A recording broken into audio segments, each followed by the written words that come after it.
भारत के पहले field marshal जिनके सामने इंदिरा गांधी की भी नहीं चलती थी। इनफैक्ट इंदिरा गांधी तो इनसे खुद डरने लगी थी। उन्हें ऐसा लगा शायद ये आदमी इनका तख्ता पलट कर सकता है। उस व्यक्ति का नाम है field marshal Sam Manekshaw, one of the greatest military commanders of India. Sam Manekshaw का एक बड़ा ही ब्रेव, इंटेलिजेंट, करेजियस व्यक्तित्व रहा है। सैम मैनिकशॉ 5 मेजर वॉर्स का हिस्सा बने, जिसमें world war two, Indo Pakistan war of 1947, Sino Indian war, Indo Pakistan war of 1965, Indo Pakistan war of 1971 and Bangladesh liberation war. एक जो सबसे इंटरेस्टिंग बात जो सैम मैनिकशॉ ने कही थी गोरखा रेजिमेंट के बारे में, क्योंकि वे खुद एक गोरखा रेजिमेंट में थे, तो उन्होंने कहा था कि अपने एक स्पीच में कि हर इंसान मौत से डरता है, पर अगर वो इंसान बोल रहा है कि उसे मौत से डर नहीं लग रहा है, इसका मतलब एक तो वो झूठ बोल रहा है या फिर वो गोरखा है। अब बात करते हैं वर्ल्ड वॉर टू की। वर्ल्ड वॉर टू 1939 में शुरू हो चुका था। इसमें जर्मनी ने पूरे यूरोप को जीत लिया था। इंग्लैंड अकेला था जो खड़ा था, वो भी हम भारतीयों के भरोसे। तब इंग्लैंड को ऑफिसर्स चाहिए थे, पर कोई इसके लिए क्वालिफाइड नहीं था। फिर भारत से उसने मदद मांगी, पर भारत ने मदद देने से मना कर दिया था, क्योंकि वर्ल्ड वॉर वन में भारत को ब्रिटिशर्स ने धोखा दिया था। इसीलिए इस बार भारत वो चीज़ दोहराना नहीं चाहता था। बट जो इंडियन आर्मी थी वो ब्रिटिशर्स के अंडर थी, तो वहाँ पर कोई क्वालिफाइड ऑफिसर्स नहीं थे। तब सैम मैनिकशॉ को आगे किया गया। उस वॉर में जापान ने सरेंडर कर दिया और सैम मैनिकशॉ को 1944 में लेफ्टिनेंट कर्नल बनाया गया। अब वो दिन आता है जब अक्टूबर 1962 में भारत में युद्ध छिड़ जाता है। जब चाइना ने भारत पर अटैक किया, तब सैम मैनिकशॉ नहीं थे, क्योंकि इनके ऊपर इंक्वायरी कमीशन बिठा दी गई थी और झूठे इल्जाम लगाए गए और ये कोर्ट प्रोसीडिंग्स में बिजी थे। इसी कारण वो 1962 इंडो चाइना वॉर में शामिल नहीं हो गया। जब सैम मैनिकशॉ की जरूरत पड़ी तो बुलाया गया, और जब तक सैम मैनिकशॉ कुछ प्लानिंग करते तब तक ये वॉर खत्म हो चुका था। चाइना तब तक इंडिया का एरिया ले गया था, जिसे आज अक्साई चीन के नाम से जाना जाता है।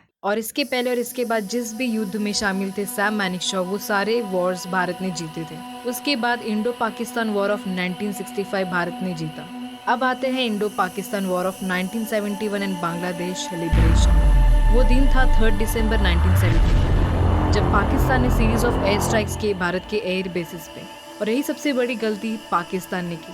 उन्हें तो सबसे पहले ये लगा कि भारत उन पर अटैक कर सकता है या करने वाला है, और यही सोचकर भारत ने सबसे पहले भारत के एयर बेसिस पे अटैक किया, और भारत को अपॉर्चुनिटी मिली और भारत ने रिवर्ट बैक किया। और पूरी दुनिया में ये खबर पहुंच गई कि पाकिस्तान ने पहल की, अब भारत पाकिस्तान को नहीं छोड़ेगा। ये वॉर 2 हफ्ते में ही खत्म हुआ और एक नया देश बनकर आया, वो था बांग्लादेश। अब आप सोच रहे होंगे कि ये बांग्लादेश कहाँ से आया, तो इसके पीछे जो रीज़न है वो ये कि जब भारत 2 पार्ट्स में डिवाइड हुआ, तब 2 कंट्रीज सामने निकल कर आई। वो थे वेस्ट पाकिस्तान और ईस्ट पाकिस्तान। जो वेस्ट पाकिस्तान था वो ईस्ट पाकिस्तान यानी आज की डेट में जो बांग्लादेश है उन पर बहुत टॉर्चर किया जाता था। पाकिस्तान जो उस समय वेस्ट पाकिस्तान कहलाता था, वो नहीं चाहता था कि ईस्ट पाकिस्तान से कोई लीडर सामने आए और पूरे पाकिस्तान के ऊपर रूल करे, और वही हुआ। इलेक्शंस हुए वहाँ पहली बार और ईस्ट पाकिस्तान का लीडर जीत गया, और ये पाकिस्तान को बिल्कुल अच्छा नहीं लगा। और पाकिस्तान की आर्मी मर्डर्स, मारना पीटना, बस यही करते रहे। और तब ईस्ट पाकिस्तान से लाखों की तादाद में लोग भारत आने लगे। इंदिरा गांधी की बुक माई ट्रूथ, उसमें भी इस बात को मेंशन किया है कि किस तरह पाकिस्तान की आर्मी जुल्म उठाते थे, और तो और छोटे छोटे बच्चों को भी नहीं छोड़ा जाता था। अब ये प्रॉब्लम थी कि इस पाकिस्तान से बहुत ज़्यादा तादाद में लोग भारत आ रहे थे। तब इस प्रॉब्लम को सुलझाने के लिए सैम मैनिकशॉ को बुलाया जाता है। तब इंदिरा गांधी इनसे मुलाकात करती हैं और कहती हैं कि आप इस वक्त पाकिस्तान पर युद्ध छेड़ दें।